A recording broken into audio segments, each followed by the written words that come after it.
Tere, minu nimi on Liina Tarkus ja ma olen Keskkonnaministeeriumi keskkonnatehnoloogia osakonnast ja teengi teile siis sükse lühikese ülevaate sellest, mida me oleme planeerinud siis ringmajanduse edendamiseks. Ringmajanduse edendamiseks on siis uuel perioodil ette nähtud 111 miljonit eurot ja oleme siis mõelnud niimoodi, et need meetmed on siis sellises 5 erinevasse teemaplokki jagatud ja siin on ka välja toodud, et need 2 esimest meedet on siis sellised uuemad meetmed, mida siis käesoleval perioodil ei ole. Ja kõik need 5 meedet on ka sellisest loogikast lähtuvad, et need võtaks arvesse sellist nagu olelusringi loogikat. Et see esimene meede ongi nagu teadlikkusele suunatud rohkem ja siis on selline toodete disaini ja sellised küsimused ja siis lõpupoole tuleb siis jäätmete ringlusse võtu teemad ja siis ettevõtete ressursitõhususe teemad. Aga ma räägin täpsemalt ka kõigist nendest meetmetest. Esimene meede siis ringmajanduspõhised tootmis- ja tarbimismudelid. See on siis selline uus üsna lai meede, mida me planeerime ja siin ongi tegelikult väga oluline rõhk nendel teadlikkuse teemadel ka. Et sihtrühma me oleme praegu planeerinud üsna laia, et oleme välja toonud lihtsalt, et ettevõtted ja haridusasutused ja siis selle meetme suur eesmärk ongi siis muuta ringmajandus äritegevuses ja ühiskonnas normiks. Ja kuidas me seda siis oleme mõelnud saavutada, siis sellised üldised toetavad tegevused, mis me praegu saame välja tuua, ongi siis teadlikkuse tõstmise projektid, kindlasti ringmajanduse ekspertide koolitamine, aga ka siis projektid ettevõtete, ärimudelite ja tarbijate otsuste ringsemaks muutmiseks. Ja karjääride korrastamine on ka niisugune eraldi teema veel selle meetme juures. Ja alustada tahame me sellega siis järgmisel aastal juba.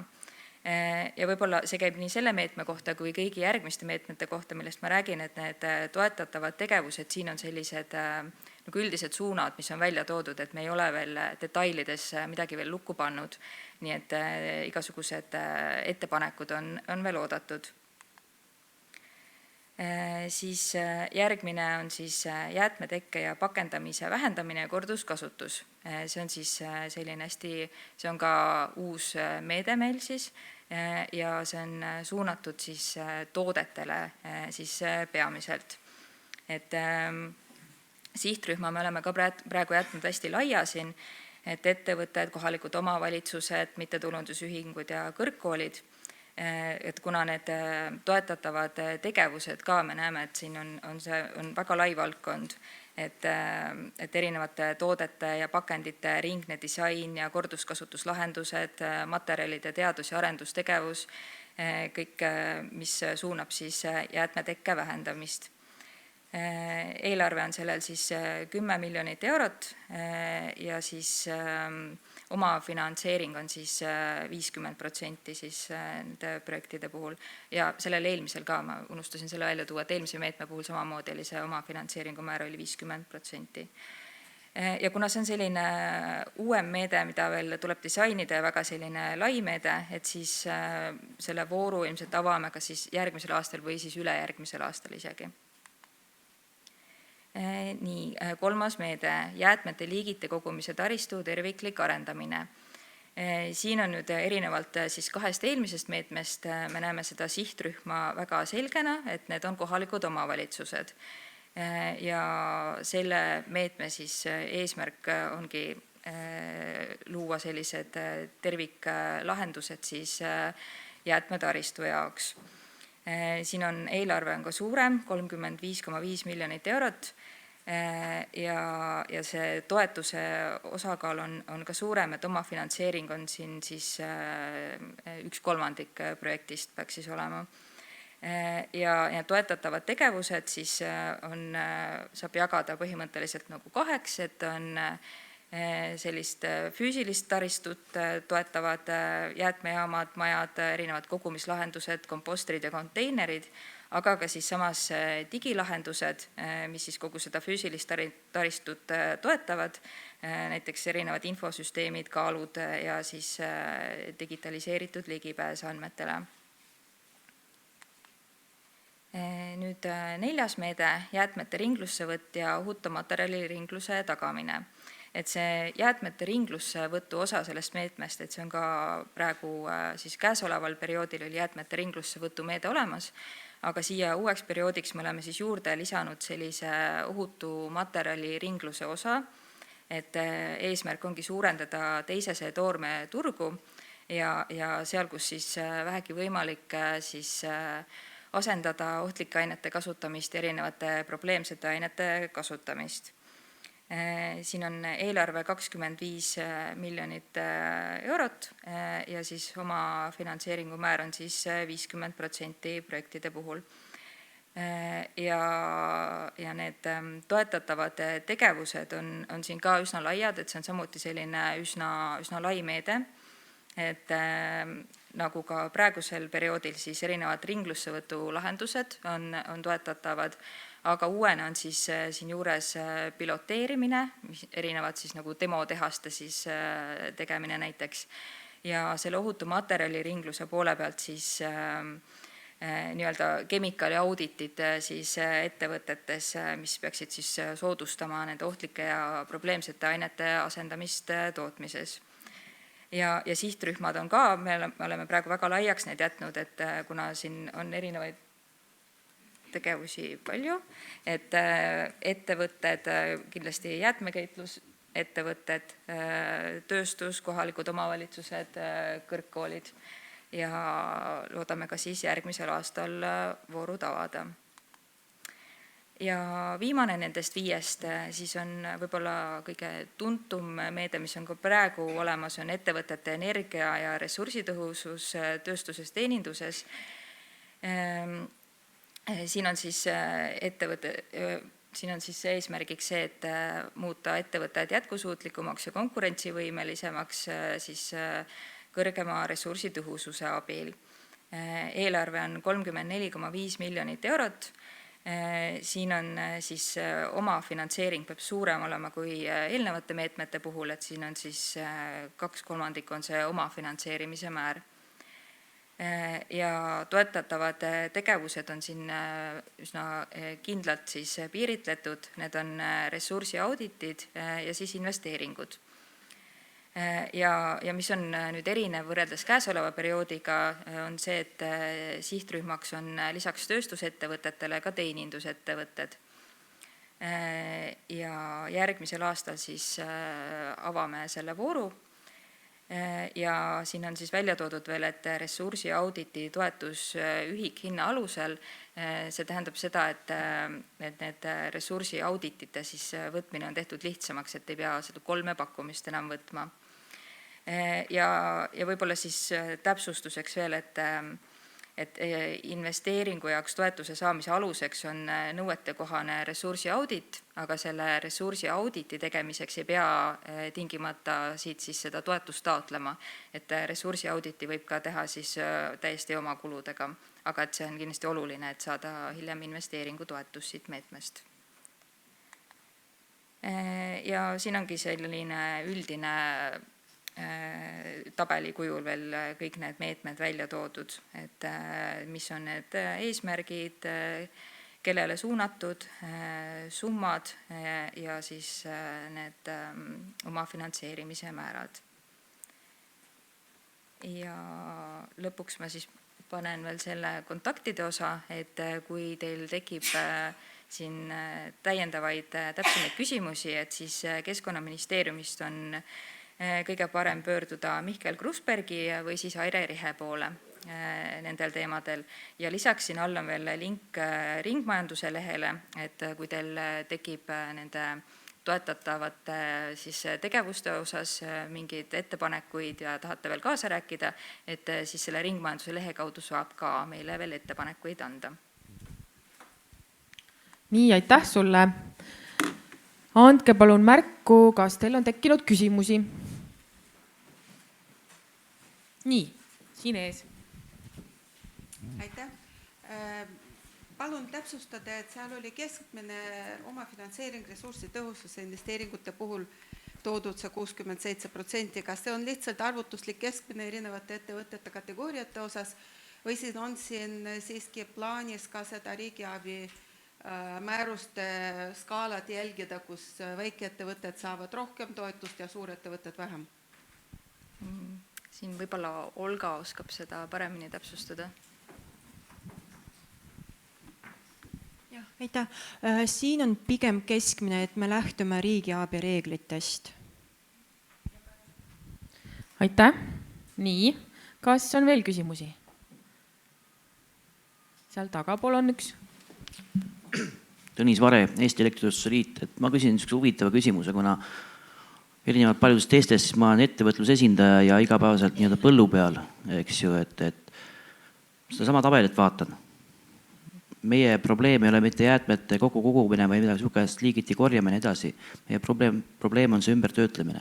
Kui ma vaatan rahasummasid, mida jagatakse, ma lihtsalt toon selle näite, et äkki riik saab lõpuks aru, ka Keskkonnaministeerium hakkab aru saama seda, et me võime ju neid jäätmeid kokku korjata. Kui me nendeks midagi peale hakata ei oska, siis tekivad jäätmehunnikud nagu Tartu rehvid, hunnikud seal, eks ju, raadil. Et kas minu küsimus ongi see, et kas Keskkonnaministeerium nagu analüüsib ka, et alustame ikka maja ehitamist vundamendist, mitte ei alusta korstnaga. Aitäh. Jah, see 4. meede ongi see jäätmete ringlusse võtu meede, et ma eeldan, et on siin mõeldud seda, et selle meetme abil ongi, et kui need jäätmed on juba, et mida siis teha edasi nende jäätmetega, et selle meetme alt siis peaksid tulema need erinevad lahendused. Aga see meede on tõesti, kui on ka ettepanekuid, et kuidas seda meedet kõige paremini rakendada või neid vahendeid, mis siin on praegu kasutamiseks, et siis me kindlasti ootame just ettevõtete poolne sisend on meile tegelikult väga oluline, et neid meetmeid disainida niimoodi, et nendest ka kasu oleks.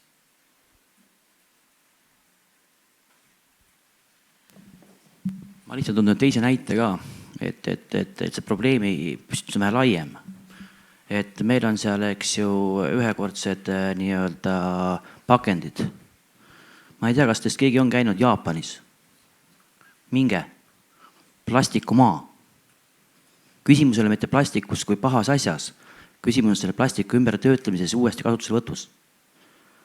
Meie mõtleme teistpoodi kuidagi siin imelikult, et me peame mingist asjast loobuma või keelduma mingi asja kasutamisest ja tekitama mingit lahendust, mis tegelikult summa summarum on keskkonnale suurema jalajäljega. Et see on seesama teine järgmine küsimus, eks ju, et milles tegelikult on probleem. Et me nagu, kuidas on nüüd see tervikvaade on kuskil ära kadunud. Me tegeleme detailidega, me detailidest tegelikult lõpuks on see, et me tekitame suurema keskkonna jalajälje. Aitäh. Mina võib-olla kommenteerin, et me ikkagi lähtume olelusringist ja jäätmekäitlushierarhiast, et need meetmed on samuti üles ehitatud, võttes seda printsiibi arvesse, et me kõigepealt vaatame, et ressurss oleks säästlikult saadud, et toode oleks targalt disainitud, et juba toodesse ei oleks ohtlikke aineid või aineid, mida me ei oska ümber töödelda ja alles siis me tegeleme jäätmetega. Et tegelikult need meetmed ongi nagu üles ehitatud, võttes arvesse jäätmekäitlushierarhiat. Ja diskussioon. Ma vaatan, et 35,5 miljonit on tõusum kogumine, eks ju, see ongi see sõnum, et ei ole ju, eks ju, et ma lihtsalt toon teise järgmise näite. Me peame ka majandusliku mõtteviisi juurde tooma. Nii kurb, kui see ei ole, on Eestis praegu olmejäätmete põletamine Iruplokis suurema lisandväärtusega kui ükskõik missugune ümbertöötlemine. Me teenime riigina või siis nii-öelda riigi majandus teenib lisandväärtus kordades rohkem kui ümbertöötlemisega. Ka see on see pool, mis tuleb sisse tuua. Ja see Iru jäätmepõletusblokk on keskkonnasõbralik. See on Euroopa maailma üks kõrgtehnoloogilised asju. Ehk minu sõnum on see, et alati ei ole kõik asjad, mis on nii-öelda kas fossiilne või mingi muu põletamine, ei ole paha. Me võtame seda suurt pilti. Loomulikult ma olen sellega nõus, et juhul kui jäätmete ümbertöötlemine, taaskasutus on kordades efektiivsem kui näiteks põletamine, siis tuleks seda teha. Aga enne, kui seda ei ole, tehnoloogia pole arenenud nii kaugele, enne ei ole mõtet nagu keelata vanu asju ära või mitte neid toetada. Aitäh!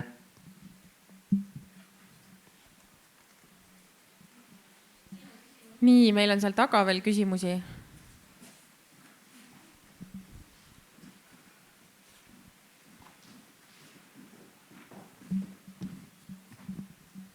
Ja tervist, Helle Komp, Viru-Nigula vallavalitsus.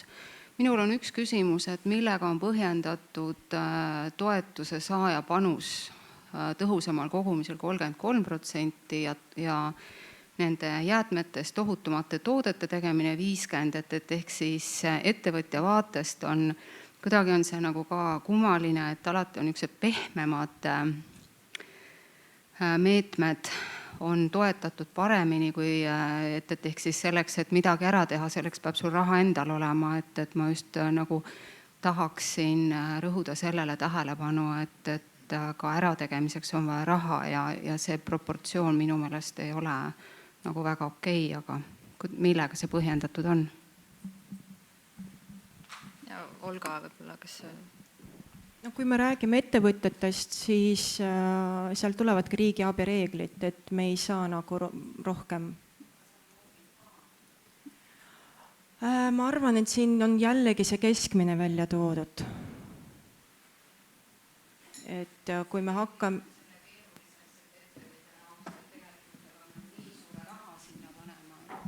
See on nagu ebaproportsionaalselt suur, et sa pead nagu millegi ärategemiseks selle raha leidma.